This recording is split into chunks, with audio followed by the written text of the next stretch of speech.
Hello दोस्तों, universal कहानियाँ channel में आपका स्वागत है। इस कहानी से सीखो सबक जिंदगी का।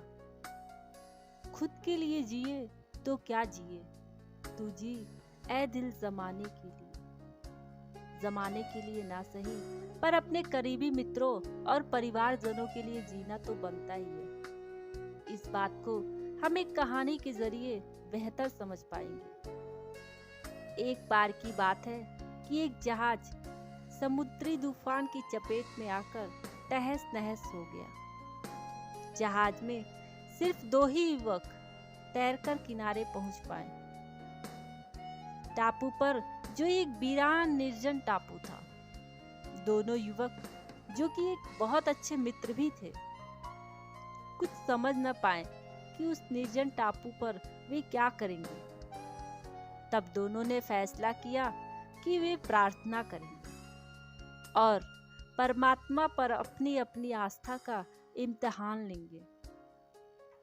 दोनों ने टापू की जमीन के 2 हिस्से कर लिए और अपनी सीमा बनाकर अपने अलग अलग हिस्से में रहने लगे। उन्होंने सबसे पहले परमात्मा से भोजन के लिए प्रार्थना की। अगली सुबह पहले युवक की सीमा में एक पेड़ पर सुंदर फल पक गए। उस युवक ने फलों को खाकर अपनी भूख मिटाई। दूसरा युवक उसे दूर से देखता ही रहा। दूसरे युवक की सीमा में जमीन बंजर ही बनी रही। कुछ दिनों बाद पहले व्यक्ति को टापू में रहते हुए बहुत अकेलापन महसूस हुआ। उसने परमात्मा से प्रार्थना की कि उसे एक सुंदर पत्नी मिल जाए।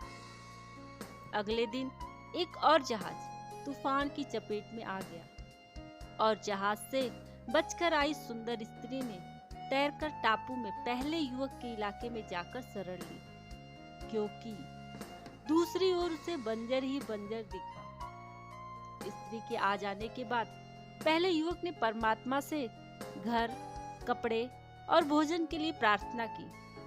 अगले दिन किसी चमत्कार की तरह वहां ये सारी चीजें उपलब्ध हो गई। उधर दूसरे युवक के पास अब भी कुछ न था।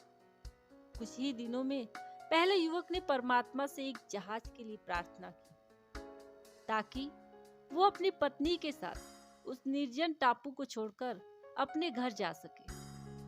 अगले दिन सुबह सुबह ही उसे टापू में अपने इलाके के भीतर ही समुद्र किनारे एक छोटा सा जहाज खड़ा मिला। वह अपनी पत्नी को लेकर जहाज में जा बैठा। उसने दूसरे युवक को निर्जन टापू पर अकेले छोड़ देने का फैसला किया। उसे लगा कि दूसरा युवक परमात्मा का आशीर्वाद पाने लायक नहीं था, क्योंकि परमात्मा ने उसकी एक भी प्रार्थना नहीं सुनी थी। जहाज टापू को छोड़कर जाने ही वाला था कि अचानक आकाशवाणी हुई, तुम अपने साथी को इस निर्जन टापू में अकेला छोड़कर क्यों जा रहे हो? युवक ने जवाब दिया, क्योंकि ये जो मुझे परमात्मा का आशीर्वाद मिला है, इस पर सिर्फ मेरा ही हक है। मेरी प्रार्थना की वजह से ही परमात्मा ने मुझे यह प्रसाद दिया है। उसकी एक भी प्रार्थना को परमात्मा ने नहीं सुना, इसलिए उसे कुछ नहीं मिलना चाहिए। तुम यह गलत सोच रहे हो। आकाश से आती आवाज ने इस पहले युवक को डांटा। इस युवक की तो बस एक ही प्रार्थना थी, जिसे मैंने स्वीकार कर लिया था। अगर उसने वह प्रार्थना नहीं की होती तो तुम्हें मेरे आशीर्वाद के रूप में मुझसे एक भी चीज नहीं मिलती। कृपया मुझे बताएं कि उसने ऐसी क्या प्रार्थना की जो मुझे उसकी परवाह करनी चाहिए। पहले युवक ने आकाश से आती हुई आवाज से पूछा।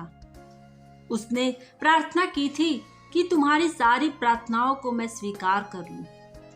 यह कहानी यहाँ खत्म होती है, पर इस कहानी से मिलने वाला सबक यहाँ से शुरू होता है। स्वार्थ इंसान को अंधा बना देता है, इतना ज्यादा कि कई बार वह अपने फायदे के लिए अपने ही मित्रों को अनदेखा करने लगता है। इस बात को याद रखें कि सदा अपने ही बारे में सोचोगे तो अवश्य ही दुखी रहोगे। यह कहानी हमें सिखाती है कि हम अपने परिवार और मित्रजनों के लिए भी प्रार्थना करें। अपने प्रियजनों को पीछे छोड़कर ना जाएं, उन्हें अपने साथ लेकर ही आगे बढ़ें।